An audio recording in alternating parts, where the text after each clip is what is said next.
Hey everyone, Dumont Owen here, and today I'm talking about how to create a lucrative LinkedIn lead generation system and sales funnel in 5 steps. Now, LinkedIn can seem like a big hairy monster, right? I think of it as a monster that can be tamed. It is a huge platform, and sometimes it's a little difficult to wrap our minds around it. But in this roadmap, I take you through the essential steps that you need to take in order to develop a strategy and a system for generating a really consistent flow of your ideal clients using LinkedIn. So let's take a look at the roadmap. Okay, this roadmap covers 5 stages: strategy, awareness, lead generation, sales and analysis, and content marketing. Now, the first thing I want you to understand is that even though this is presented sequentially,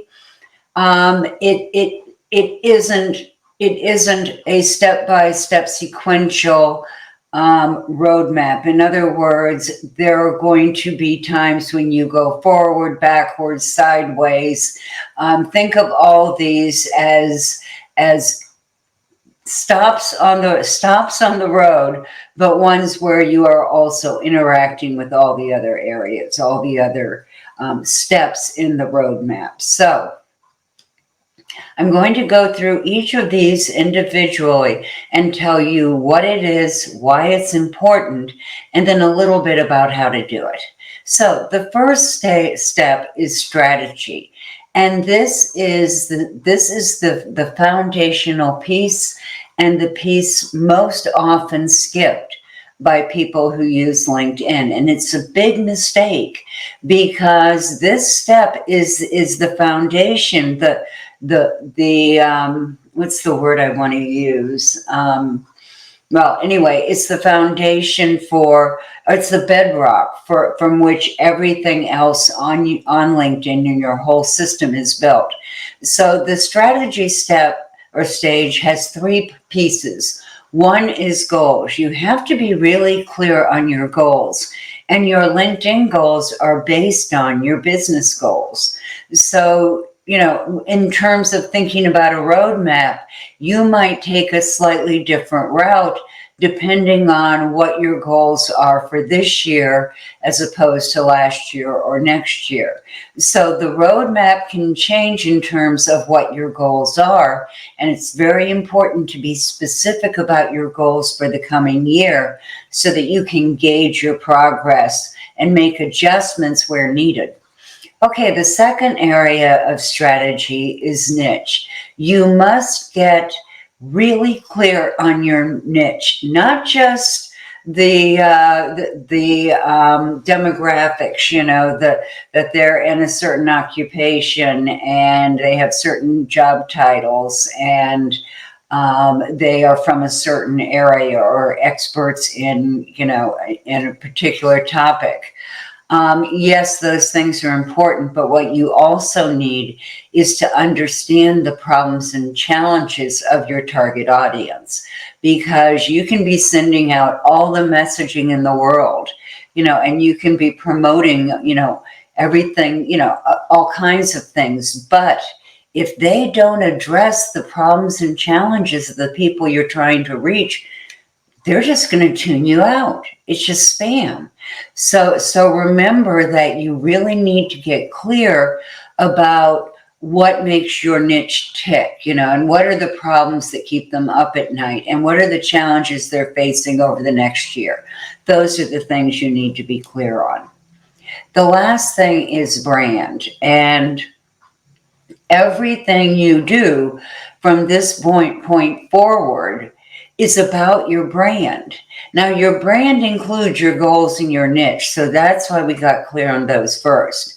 But your brand is about your most marketable attributes in terms of the people that you're trying to reach.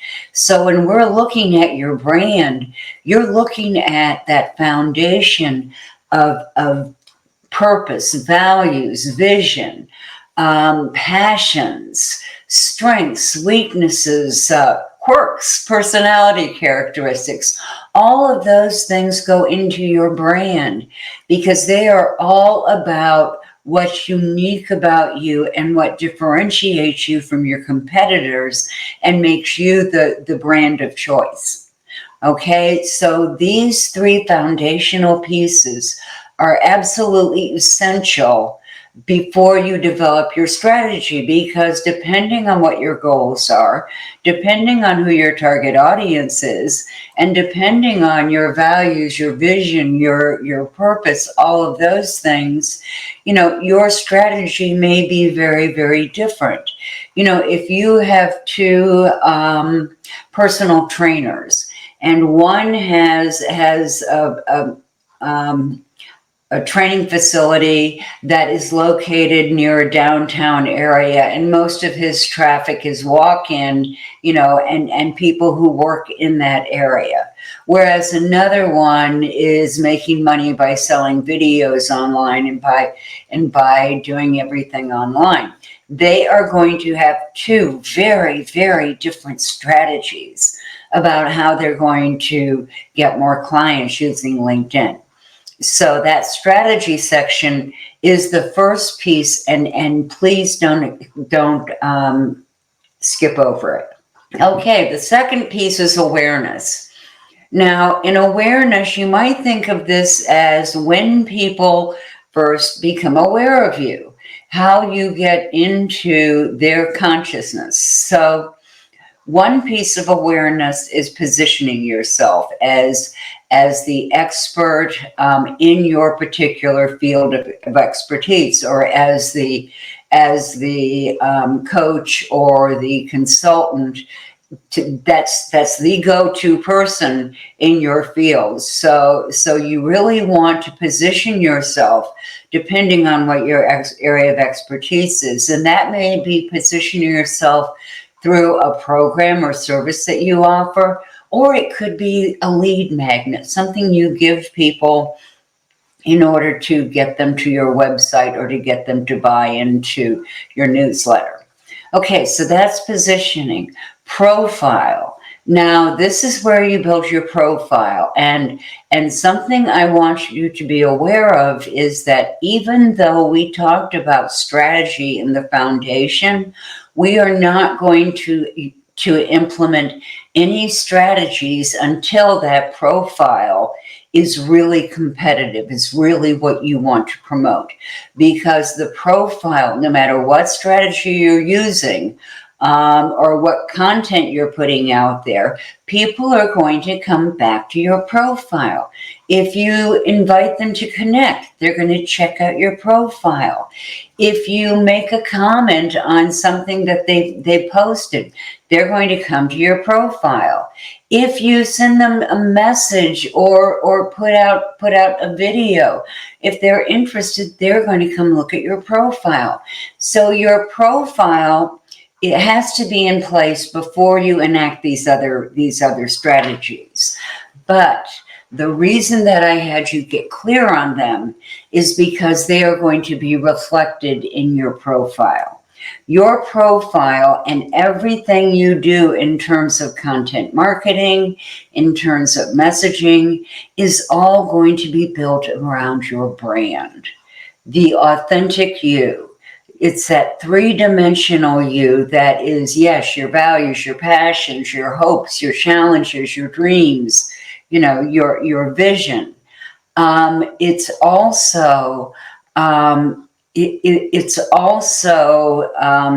all the other components that go into making you a brand and what you represent. So your profile and all of your messaging is going to be built on that, and you're going to be so clear that you can ask yourself whenever you're doing something, is this on brand or off? And you can just keep yourself really focused in your marketing. And then finally, messaging. And messaging at this stage is about getting your primary and supporting messages down. you should have three primary messages, three messages that are related to everything that you put out. So, for instance, one of my messages is, you know, personalization and personalization and what's the other word I want? And respect are the ways to build relationships and get clients on LinkedIn. So one of mine is, as I always say, build relationships based on mutual respect and trust, because we know people have to trust you before they're going to buy from you. So that's one of my primary messages. And then I have supporting messages that go with it, that reinforce that. So that's what we're getting clear on at this point, because you are going to get those messages very, very succinct and then include them in your profile. Okay, the next stage is step is LinkedIn lead generation. This includes three things: prospecting, connecting, and relationship building. In terms of prospecting, we're talking about your ability to dig down and find the exact people you need on LinkedIn. So that's where knowing that niche and knowing your demographics and knowing some of the buying behaviors that they have will really come in handy. So prospecting is all about finding your ideal clients. Connecting is about connecting and getting people to respond to your invitations. Now, LinkedIn limits you to 100 invitations a week, meaning that you can't send out more than that. And I, for one, think that's a pretty good thing, because the key to finding your ideal clients and or finding high quality leads and converting them to client on LinkedIn is all about building relationships, and building relationships are all about personalization and all of that. So when you're connecting with people on LinkedIn, and they limit you to 100 invitations, I think that's great, because they used to have something like 500 invitations. And if the purpose of inviting people to connect and developing relationships with them is to turn that into a sales conversation, you can't build relationships based on mutual respect and trust with 500 people a week. You're much better off with a much smaller group of people that you really want to connect with, that really seem like potential clients to you, and then focusing on developing relationships with them. Okay, so that's about connecting. How do you do it? What kinds of connection invitations work, and all of that? The next step is relationship building. Now, you've already heard me say, relationships should be built based on mutual respect and trust. I mean it. I mean it. Everybody on LinkedIn is sick to death of getting spammed with all of these insincere invitations to connect and messages that are just a sales pitch. Yes, you do.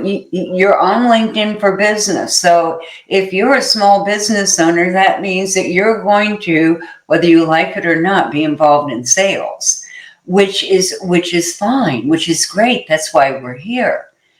But there's a way to develop relationships for sales, and there's a way not to. And sending out insincere invitations followed immediately by a sales pitch is not the way to go about it, particularly if you are a coach or consultant and you're trying to create a certain sense of integrity.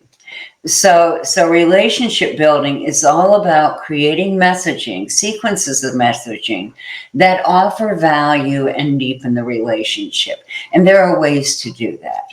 Okay, the next step is sales and analysis. Now, if you have been doing all of the things we've talked about up until this point, sales takes on a whole different meaning. Because if you have been doing all of this and you have been building relationships based on mutual respect and trust, when you get to that sales conversation, they already know you.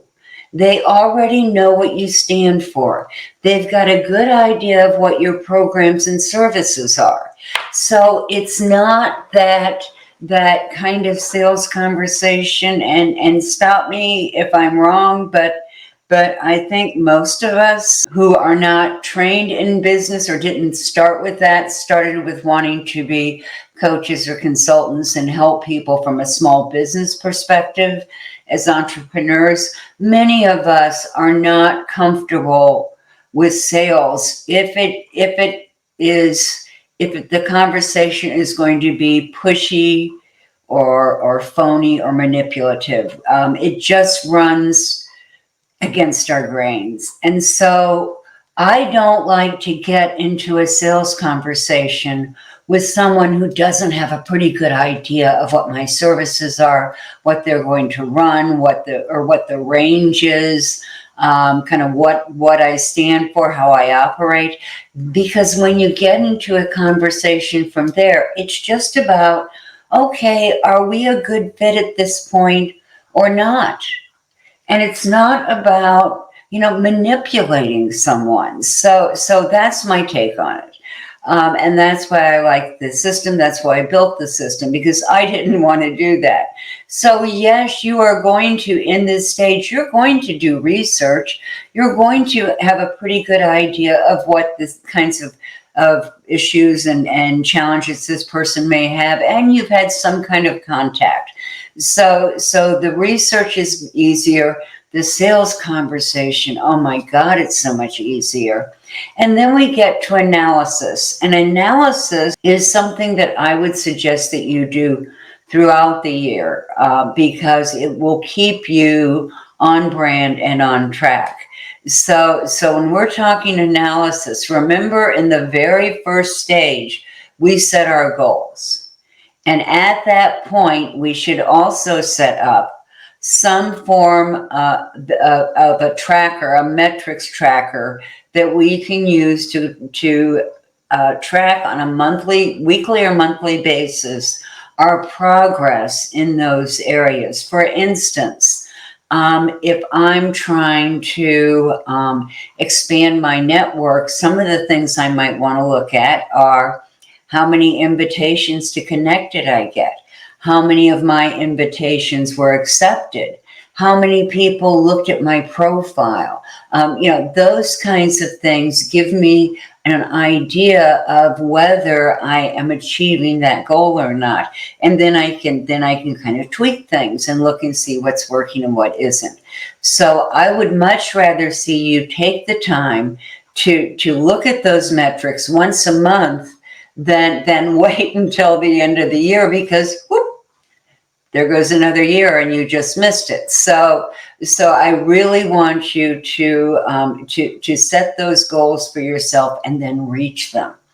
All right, and then the final step is content marketing. And the reason I put this at the end is because it runs through all of these areas. Do you have a newsletter that they'll opt into? Do you have a lead magnet that they'll do? Do you have an app they'll download?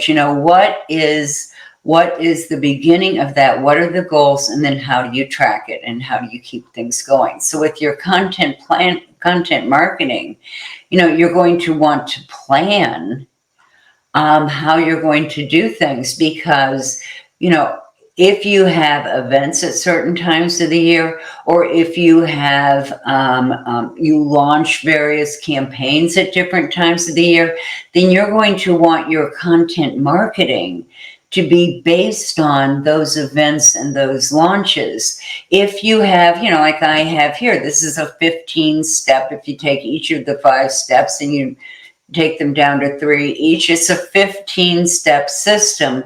But there are those, I've never had a client who had the same need in every single step. Some people are further ahead in one area, some people in another area, and some people just Well, yeah, some people are good at it all, and then you really have to make some decisions. So you want to plan when you're going to do your content marketing. You want to figure out how you're going to create it. What formats are you comfortable with? Are you going to use artificial intelligence to research, and help you generate ideas for content marketing? Please, please, please. I know every person who talks about artificial intelligence is telling you this, and I'm telling you this too. Don't use it to actually create your content, because AI doesn't do a very good job of that. You have to know what you want it to be and then work with it. So use it to generate ideas, to do research, to come up with titles, all those kinds of things. But don't post an exact replica of what you did with AI, because there are scrubbers out there, and they will know what percentage of what you just posted was generated by AI. So just do it reasonably. And finally, let's talk about automation. Now, I am not against automation, but you should be aware that automation is against the rules of LinkedIn. You're not allowed to use it to send out mass emails or to send out mass invitations, but it'll stop you from that. But there are various automations out there, and systems and platforms out there. Some are better than others. I think the key here, because I'm not going to tell you to use it or not to use it. That's a personal decision. The key is that you must make your messaging personal and directed. So if you can do that using automation, fine. But you have to be able to communicate to that person and send them something or give them something that's going to be of value to them. Because remember, we said, if you're not dealing with the problems and challenges of your target audience, they're going to tune you out. They don't care. All right. So all of this has to be very targeted. So with automation, I do believe that you can use it carefully. And what I would strongly caution you about is using it to first send out invitations, and then the minute somebody accepts your invitation, hitting them with a sales pitch. I know this must work for someone because people keep doing this, but I don't know of anyone who's looking for a coach or a service-based professional is going to respond to this. I really don't think that that's the way to go. So that's it for this video. If you have questions, please enter them below and tag me, and I will get them. Just follow the roadmap, and remember, please, that just as your goals change from year to year, so will the way you navigate the roadmap. Okay, so this is Dumont Owens saying happy travels.